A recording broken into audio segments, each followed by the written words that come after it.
एक छोटे से शहर में एक साधारण सा मध्यम वर्गीय परिवार रहता था।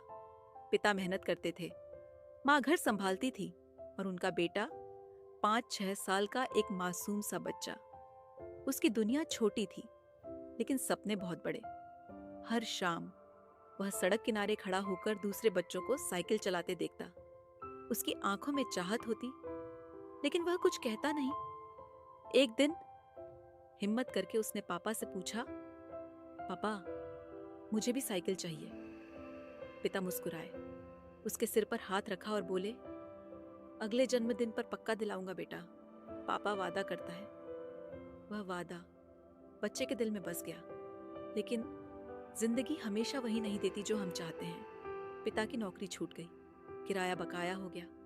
एक दिन मकान मालिक आया और बोला, घर खाली करना पड़ेगा। माँ की आंखें भर आईं। पिता चुप रह गए। उस रात वही छोटा बच्चा सब कुछ समझ चुका था। वह माँ के पास गया और धीरे से बोला, मम्मी, मुझे साइकिल नहीं चाहिए। माँ हैरान रह गई। बच्चा बोला, पापा को परेशान मत होने देना। माँ अपने आंसू रोक नहीं पाई। जन्मदिन आया, न केक न सजावट। पिता ने कहा, मुझे माफ कर देना बेटा। बच्चा मुस्कुराया, कोई बात नहीं पापा। कुछ समय बाद हालात धीरे धीरे सुधरने लगे। पिता को फिर से काम मिला। एक शाम वह बेटे का हाथ पकड़कर बाहर ले गए। अचानक एक साइकिल की दुकान पर रुक गए।